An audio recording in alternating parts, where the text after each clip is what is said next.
Hello friends, ನನ್ನ ಚಾನಲ್ಗೆ ಪ್ರೀತಿಯ ಸ್ವಾಗತ.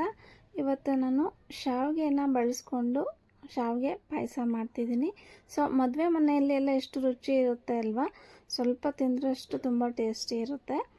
ಅದೇ ರೀತಿ ಮನೇಲಿ ಮಾಡೋದು ಅಂತ ಹೇಳಿ ತೋರಿಸ್ಕೊಡ್ತಿದ್ದೀನಿ. ಯಾರು ಇನ್ನೂ ನನ್ನ ಚಾನಲ್ ಸಬ್ಸ್ಕ್ರೈಬ್ ಮಾಡ್ಕೊಂಡಿಲ್ಲ, ಪ್ಲೀಸ್ ಫ್ರೆಂಡ್ಸ್ ಸಬ್ಸ್ಕ್ರೈಬ್ ಮಾಡಿಕೊಂಡು ವಿಡಿಯೋಸ್ ನೋಡಿ. ವಿಡಿಯೋಸ್ ಇಷ್ಟ ಆದರೆ ಲೈಕ್ ಮಾಡಿ ಫ್ರೆಂಡ್ಸ್.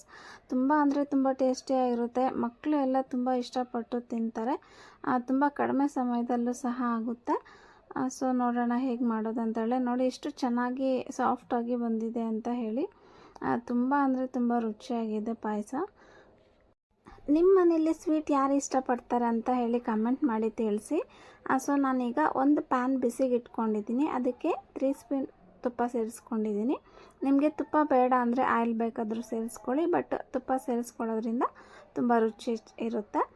ನಾನೀಗ ದ್ರಾಕ್ಷಿ, ಗೋಡಂಬಿ ಹಾಗೆ ಬಾದಾಮಿನ ಸಣ್ಣದಾಗಿ ಕಟ್ ಮಾಡ್ಕೊಂಡಿದ್ದೆ. ಅದನ್ನು ಸಹ ಸೇರಿಸ್ಕೊಂಡು ಸ್ವಲ್ಪ ತುಪ್ಪದಲ್ಲಿ ಫ್ರೈ ಮಾಡಿಕೊಂಡು ಹೊರಗಡೆ ತಗೊಳ್ಳೋಣ.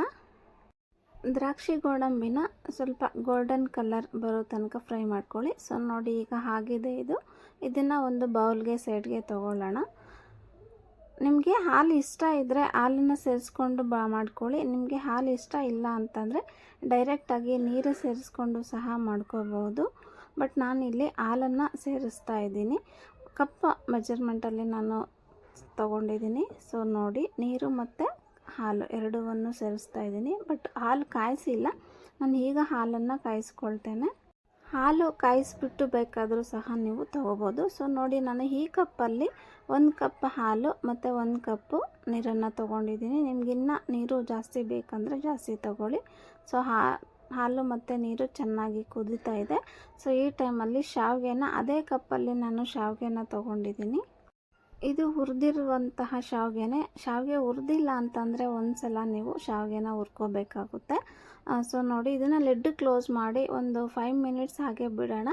5 ಮಿನಿಟ್ಸ್ ಬಿಟ್ಟರೆ ಎಷ್ಟು ನೀಟಾಗಿ ಅದು ಎಲ್ಲ ಮಿಕ್ಸ್ ಆಗಿರುತ್ತೆ. ಈ ಟೈಮಲ್ಲಿ ಬಾದಾಮ್ ಪೌಡ್ರು 2 ಸ್ಪೂನು ಬಾದಾಮ್ ಪೌಡ್ರು ಸೇರಿಸ್ಕೊತಾ ಇದ್ದೀನಿ. ಮೈನ್ ಟ್ರಿಕ್ಸ್ ಇದೆ ಇದರಲ್ಲಿ. ಶಾವಿಗೆ ಹಾಕಿ 5 ನಿಮಿಷ ಆದಮೇಲೆ ನೀವು ಸಕ್ಕರೆನ ಸೇರಿಸ್ಕೋಬೇಕಾಗುತ್ತೆ. ಇಲ್ಲ ಅಂತಂದರೆ ಶಾವಿಗೆ ಸರಿಯಾಗಿ ಬೆಂದಿರಲ್ಲ, ಜಸ್ಟ್ ಅಕ್ಕಿ ಕಾಳು ಥರ ಹಾಗೆ ಗಟ್ಟಿಯಾಗಿರುತ್ತೆ. ನೋಡಿ ನಾನು ಈ ಟೈಮಲ್ಲಿ ಶಾವಿಗೆನ ಸೇರಿಸ್ಕೊಂಡಿದ್ದೀನಿ. ಈಗ ಒಂದು ನಿಮಗೆ ಟಿಪ್ಸ್ ಅಂತಲೇ ತಿಳ್ಕೊಳ್ಳಿ. 1 ಚಿಟಿಕೆ ಆಗೋಷ್ಟು ಉಪ್ಪನ್ನು ಸೇರಿಸ್ತಾ ಇದ್ದೀನಿ. ಏನಪ್ಪ ಉಪ್ಪು ಸೇರಿಸ್ತಿದ್ದಾರೆ ಅಂತ ಅಂದ್ಕೋಬೇಡಿ. ಉಪ್ಪನ್ನು ಸೇರಿಸೋದ್ರಿಂದ ರುಚಿ ಚೆನ್ನಾಗಿರುತ್ತೆ. ನನಗೆ ಇಲ್ಲಿ ಕೆಲವೊಂದು ಮದುವೆಗಳಲ್ಲಿ ಮಾಡ್ತಿರ್ತಾರಲ್ಲ, ಅವರನ್ನು ಕೇಳಿ ನಾನು ತಿಳ್ಕೊಂಡೆ. ಹಾಗಾಗಿ 1 ಚಿಟಿಕೆ ಅಷ್ಟು ಮಾತ್ರ ನೀವು ಉಪ್ಪನ್ನು ಸೇರಿಸ್ಕೊಳ್ಳಿ. ಲಿಡ್ ಕ್ಲೋಸ್ ಮಾಡಿ ಸ್ಟವ್ ಆಫ್ ಮಾಡಿದ್ರೆ ಆಯಿತು. ರುಚಿಕರವಾದಂತಹ ಶಾವಿಗೆ ಪಾಯಸ ರೆಡಿ ಆಯಿತು. ನೋಡಿದ್ರಲ್ವ ಎಷ್ಟು ಜ್ಯೂಸಿಯಾಗಿ ಎಷ್ಟು ಚೆನ್ನಾಗಿದೆ ಅಂತ ಹೇಳಿಬಿಟ್ಟು. ನೋಡಿದ್ರಲ್ವ ಎಷ್ಟು ಈಸಿ ಅಂತ ಹೇಳಿ. Thank you so much for watching video. Next ವಿಡಿಯೋದಲ್ಲಿ ಮತ್ತೆ ಸಿಗ್ತೇನೆ.